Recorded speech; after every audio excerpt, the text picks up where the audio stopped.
최근 보면은요, 윤석열 대통령 약간 국민을 상대로 직접적으로 뭔가 얘기하는 사례가 많이 늘고 있습니다. 어제 업무보고, 정부 업무보고거든요. 근데 이거를 대국민 보고 형태로 하겠다, 공개한다, 이런 겁니다, 지금. 자, 출근길 문답은 접고 대국민 직접 소통에 나선 윤석열 대통령입니다. 자, 뭐 여러 가지 내용을 담은 거죠. 회의 2차례 생중계, 국정 운영을 직접 홍보했다. 그리고 부처 업무 보고에 국민 공개입니다. 이것도 국민 보고 형태로 갔다. 국민을 참여시켰다. 이렇게 돼 있습니다. 자, 그럼 뭔가 좀 방향을 바꿨다고 할까요? 기조를 바꿨다고 할까요?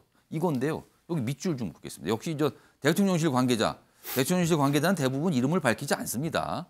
이렇게 나옵니다. 통상 설명을 자세히 해도요. 뭐 짐작은 가나 이름을 밝히지 않습니다.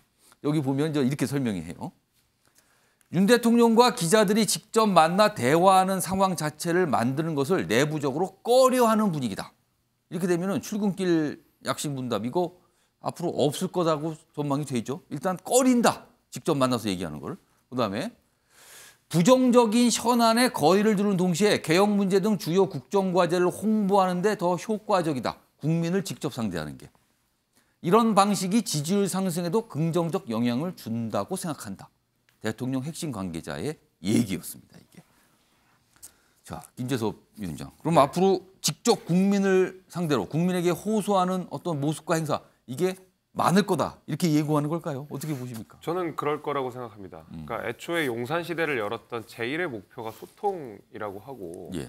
그 소통의 방안으로서 사실 이제 도어 스태핑이 그 전까지 유지가 되었었던 것이거든요.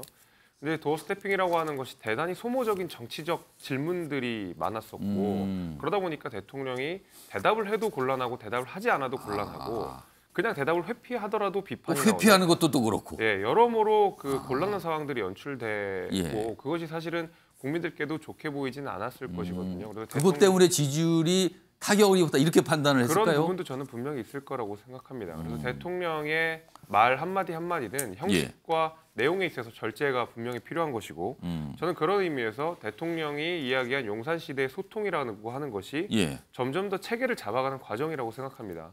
앞서서 저기 지금 신년, 그러니까 새해 업무보고 형태가 장관들이 대통령에게 보고를 하면서 동시에 국민들께 보고하는 양쪽에다 다 보고하는 형식으로 조금 바뀌었거든요.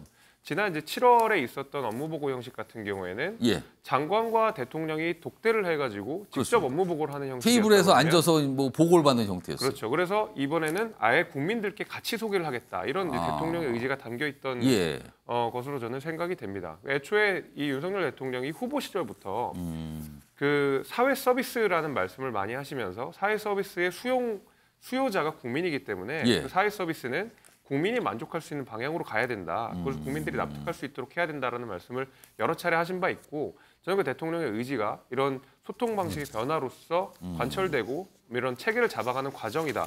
이렇게 저는 보고 있습니다. 그러면은 이제 언론, 그러니까 기자들이 질문할 기회가 너무 없는 거 아닙니까? 그러면은? 저는 어떤 방식으로든 그 돌파구들을 마련할 거라고 생각합니다. 지금 어쨌든 업무 보고 형식이기 때문에 국민들께 그 말씀을 드리는 형식으로 조금 바꿨다 그러면 지금 보면 뭐 카카오톡 채널도 늘리고 뭐 SNS 소통도 강화하고 또한 기자들과의 질의응답에 대해서 대통령이 항상 의지를 갖고 있기 때문에 저는 지금 일단 한 가지의 스텝을 밟은 것이고 그 이후에 기자들과의 질문, 그다음에 또 업무 보고 형식이나 아니면은 대국민 SNS 소통의 방식도 굉장히 다양하게 전방위적으로 열릴 것이라고 저는 보고 있습니다. 질문을 바꾸면 사실은 지금까지 보면 국민 보고 형태의 정부 업무 보고, 앞서서 여러 가지 행사 같은데 이제 국민의 뭐 만나는 자리 등등등, 그리고 도어 스페이싱이 없는 모습. 사실은 그 자리는요, 어떻게 보면 대통령실 관계자, 대통령 또는 정부 관계자가 일방적으로 한쪽에 얘기하는 형태군요, 대부분요. 근데 기자들 질문은 불편한 질문을 받는 형태거든요. 그럼 질문 받는 형태에 대한 불편함이 있다, 이 뜻입니까? 아니, 저는 그렇게 보지는 않고요. 일단은 업무 보고 형태였기 때문에 이것을 장관들이 대통령에도 보고하고 국민들께 보고하고 요 하나의 카테고리가 있는 것이고 기자들과 현안을 질의응답하면서 대통령이 가진 국정 철학들을 소개하는 자리는 또 다른 형식으로 마련이 될 거라고 생각합니다. 그래서 예.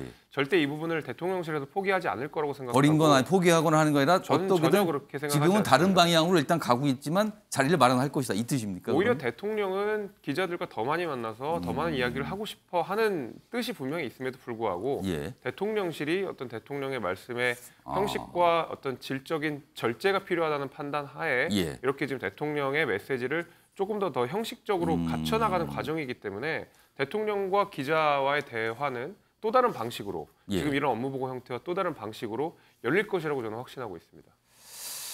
어제도 말씀드렸지만 신년 기자회견은 일단 1월에는 없는 것 같다. 2월에는 모르겠다만 일단 설 연휴 전에는 없을 것 같다. 뭐 이런 전망이 좀 많아요 지금요.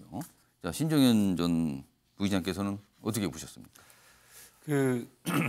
지난 MBC 사건 그리고 YTN 사건을 이어가면서 예. 윤 대통령께서 약간 언론 포비아에 잡혀 계신 게 아닌가라는 생각이 들 정도입니다. 가장 중요한 거는 방금 직접 소통하시겠다라는 그 말씀 속에는 예. 보고하겠다, 대국민 보고 자리다 이렇게 말씀을 하셨던 거예요. 예. 보고라는 게 뭡니까? 이게 이야기를 보고함으로써 보고받는 사람에게는 질문 받아야 되는 의무가 있는 것이고요. 보고자는 심지어 이 내용이 탐탁치 않으면 예. 보고받은 사람은 질책할 수도 있는 게 보고의 자리예요. 예. 그런데 대국민 소통에 나서겠다고 하시면서 보고 드리겠다라고 말은 하지만 누가 질문하고 누가 질책할 수 있죠? 그 국민이 직접 질책도 하고 질문도 하라는 그 역할을 부여받은 게 언론입니다. 그 언론들이 바로 이 대국민 홍보의 자리에 서서 듣고 질문도 하고 질책도 함으로써 예. 그야말로 국민들이 하고자 하는 말들을 대통령은 듣고 답할 수 있는 예. 그런 것들이야말로 진정한 의미의 소통이 되는 것이죠. 일방 전달은요. 사실은 대화하지 않겠다라는 말의 방증이기도 합니다. 저는 그런 측면에서 자유를 강조하시는 대통령께서 그 자유라는 것, 이것에 대해서는 언론의 견제와 감시를 토대로 했을 때 제대로 된 권력의 어떤 활용을 할 수 있다라는 그 의미도 포함되어 있거든요. 그 자유가 권력자가 마음대로 뭔가를 할 수 있고 결정할 수 있다라는 자유를 의미하는 건 아닐 겁니다.